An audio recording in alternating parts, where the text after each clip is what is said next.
This video is only for education purpose. Investment से पहले financial adviser से ज़रूर एडवाइस लेनी चाहिए। तो हर एक जवान व्यक्ति अपने रिटायरमेंट के लिए एक अच्छा फ़ंड बनाना चाहते हैं।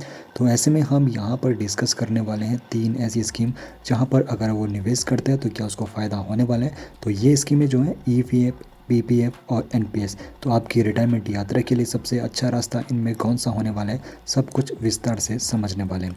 तो आज हम लोग डिस्कस करने वाले हैं रिटायरमेंट की पहेली को। उसके बाद बात करेंगे EPF के बारे में, फिर बात करेंगे PPF के बारे में और फिर बात करेंगे NPS के बारे में।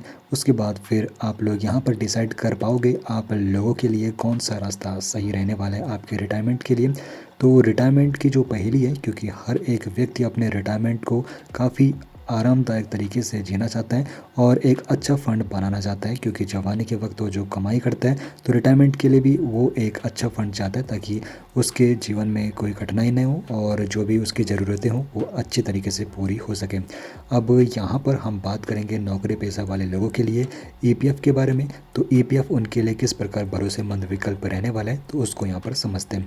तो EPF क्या होता है, जिसको हिंदी में कर्मचारी भविष्य निधि भी कहते हैं। तो नौकरी पेशा वाले जो लोग रहते हैं उनके लिए एक अनिवार्य बचत योजना रहती है और यहाँ पर कर्मचारी और कंपनी दोनों मासिक योगदान देते हैं, जिससे उसके लिए रिटायरमेंट फंड बनता है।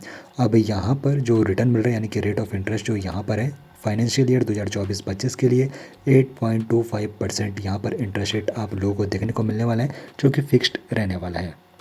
अब EPF आप लोगों के लिए किस प्रकार फ़ायदेमंद रहने वाला है, यानी कि नौकरी पेशा वाले लोग जो हैं। तो EPF की जो मुख्य विशेषता है, तो यहाँ पे सिक्योर आप लोगों के लिए ये योजना रहने वाली है। आप लोग और आपकी कंपनी यहाँ पर आप लोगों के लिए रिटायरमेंट फ़ंड बनाती है और टैक्स फ्री बेनिफिट आपको देखने को मिलते हैं 5 साल के बाद। और यहाँ पर सुरक्षित निवेश आप लोगों के लिए ये रहने वाला है। तो सबसे बड़ी जो इसकी खासियत है, ये सुरक्षित निवेश का आप लोगों के लिए एक जरिया बन जाता है, जहाँ पर आप लोग रिटायरमेंट के वक्त काफ़ी अच्छा फ़ंड बना सकते हो। अब बात करेंगे PPF के बारे में। तो किस प्रकार सभी लोग, यानी कि जो लोग नौकरी नहीं कर रहे, तो वो भी यहाँ पर अकाउंट ओपन करा सकते हैं। सबसे पहले समझते हैं PPF, जिसको पब्लिक प्रोविडेंट फंड भी कहते हैं। तो ये भी एक सरकार समर्थित लंबी अवधि की बचत योजना है। तो यहाँ पर टैक्स लाभ आप लोगों को देखने को मिलता है और यहाँ पर ये सुरक्षा के लिए जानी जाती है।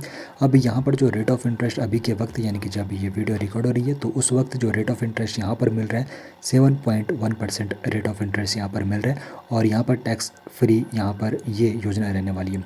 और यहाँ पर इसकी जो सबसे बड़ी खासियत है EEE, इसको यहाँ पर ये स्कीम रहने वाली है। EEE यानी कि एग्जेम्प्ट एग्जेम्प्ट एग्जेम्प्ट, यानी कि जब आप लोग निवेश करते हो तब भी आप लोगों को टैक्स बेनिफिट मिलता है और जब आप लोग ब्याज अर्जित करते हो उस वक्त भी टैक्स बेनिफिट आपको मिलता है। और मैच्योरिटी के बाद, यानी कि 15 साल के बाद जो भी राशि आप लोगों को मिलती है वो भी बिल्कुल टैक्स फ्री रहने वाली है और यही इसकी सबसे बड़ी खासियत है। तो अगर आप लोग लंबी अवधि के लिए निवेश करना चाहते हो, वो भी टैक्स बेनिफिट के साथ, तो ये जो स्कीम है जिसमें PPF के जरिए आप लोग रिटायरमेंट के लिए फ़ंड बना सकते हो। अब बात करेंगे NPS के बारे में, जिसका मार्केट से सीधे तौर पर लिंक रहता है। तो अगर कोई व्यक्ति अगर यहाँ पर रिस्क लेने की उसकी कैपेबिलिटी है, तो वो यहाँ पर किस प्रकार निवेश कर सकता है ये भी समझेंगे। तो NPS क्या होता है, तो ये नेशनल पेंशन सिस्टम है। तो मार्केट लिंक्ड योजना है, जिसमें आप लोगों का जो पैसा होता है इक्विटी यानी कि स्टॉक मार्केट और बॉन्ड्स में यहाँ पर लगता है और यहाँ पर आप लोगों को EPF और PPF के तुलना में यहाँ पे ज़्यादा रिटर्न मिलने की संभावना रहती है, क्योंकि ये सीधे तौर पर मार्केट लिंक्ड रहता है। तो लंबी अवधि में NPS ने EPF और PPF के मुकाबले काफ़ी ज़्यादा रिटर्न दिया है। अब एक बात का आप लोगों को विशेष तौर पर ध्यान रखना है कि हिस्ट्री में दिए गए रिटर्न जरूरी नहीं है कि फ्यूचर में भी उसी प्रकार का रिटर्न देखने को मिले। अब यहाँ पर जो इसकी विशेषता है, तो मार्केट लिंक्ड ये रहता है, जहाँ पर रिटर्न की आप लोगों को ज़्यादा बेनिफिट मिल सकता है। बाकी 50,000 तक का अमाउंट पर यहाँ पे आपको टैक्स बेनिफिट मिल जाता है और आप अपने मुताबिक यहाँ पर अपने पैसे का सही इस्तेमाल कर सकते हो। कितना पैसा कहाँ पर आपको निवेश करना है, तो आपका फंड मैनेजर उस हिसाब से करता है।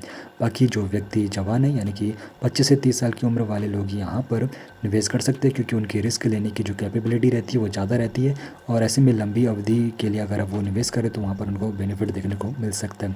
अब सही चुनाव आप लोग अपने अकॉर्डिंग कर सकते हो। अगर आप लोगों की रिस्क लेने की कैपेबिलिटी ज़्यादा है तो आप लोग NPS के साथ जा सकते हो।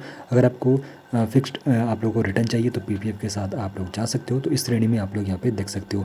तो EPF, PPF और NPS के बारे में आप लोगों को जो इन्फॉर्मेशन यहाँ पर दी गई है तो आप लोग देख सकते हो। जहाँ पर रिटर्न आपको देखने को मिलेगा, जोखिम स्तर आप लोगों को देखने को मिलेगा, स्टेटस आप लोग देख सकते हो और किसके लिए आदर्श ये रहने वाला है, तो यहाँ पर आप लोग चेकआउट कर सकते हो। इसके मुताबिक आप लोग डिसाइड कर सकते हो आप लोगों को कहाँ पर फ़ायदा होने वाला है। अब यहाँ पर एक और चीज़ मैं आप लोगों को बता देता हूँ। तो इस बात का भी आप लोग को विशेष तौर पर ध्यान रखना है। तो उम्र के अनुसार आपको बताऊं तो 35 वर्ष से कम आयु वालों के लिए लंबी अवधि में निवेश के लिए एनपीएस सही रहता है। 35 से 45 वर्ष वालों के लिए ईपीएफ और पीपीएफ सही रहता है और एनपीएस में भी वो निवेश कर सकते हैं। और 45 साल से अधिक उम्र वालों के लिए अपनी पूंजी को बचाना यहाँ पे पहली प्राथमिकता रहती है, तो उनके लिए ईपीएफ और पीपीएफ जैसे सुरक्षित विकल्प यहाँ पर रह सकते हैं। अब बाकी निवेश से पहले अपने फाइनेंशियल एडवाइजर से ज़रूर आप लोगों को एडवाइस लेनी चाहिए और अपनी फाइनेंशियल स्थिति के अनुसार ही आप लोगों को निवेश करना चाहिए। बाकी एक सवाल आप लोगों के लिए यहाँ पे छूटता है कि आपका रिटायरमेंट पोर्टफोलियो वित्तीय भविष्य के लिए संतुलित है या फिर नहीं। कमेंट सेक्शन में ज़रूर बताइए।